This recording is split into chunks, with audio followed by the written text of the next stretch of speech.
जहीर आता खऱ्या अर्थाने जहीरची गरज आहे ती मेंदडी संघाला. 20 ते 25 वर्षाच्या क्रिकेटिंग करिअर मध्ये मेंदडीसाठी त्यांनी खूप धावा केल्यात. आता याही वेळेस त्याला धावा त्या कराव्या लागतील. आहा, जहीर ऑन फायर. पहिल्या चेंडू प्रणवला चढवला, प्रति हल्ला आक्रमण केलं आणि षटकारानेच खात खोललं जहीरने. जबरदस्त फटकेबाजी आपण पाहतो. का हा खेळाडू लेजेंडरी आहे, का हा खेळाडू दिग्गज आहे, का हा खेळाडू मोठा आहे, याची खासियत काय आहे, स्टँडर्ड काय आहे, हे आपल्याला या फटक्यातून आपल्याला दाखवताना जहीर का त्याचं नाव अदबीने घेतलं जातं टेनिस क्रिकेटमध्ये.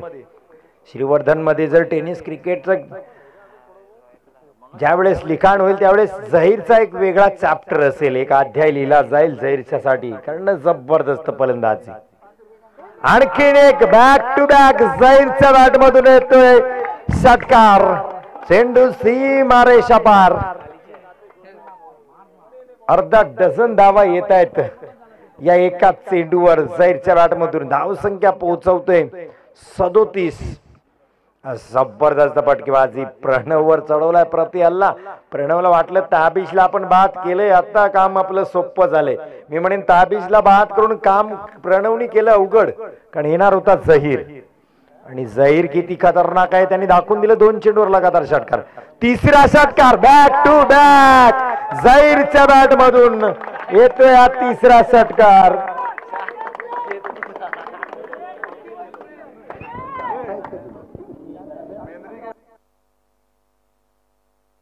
साकिब नझीरी यांच्याकडून मेंदळीच्या प्रत्येक फलंदाजाला प्रत्येक षटकाराला 100 रुपयाचा कॅश प्राइज आहे.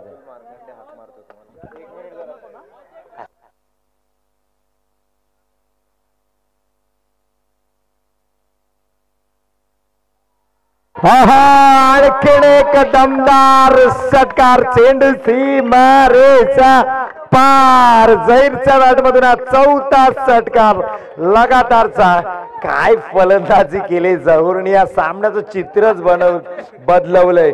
प्रणवच्या गोलंदाजीवर केलाय प्रहार.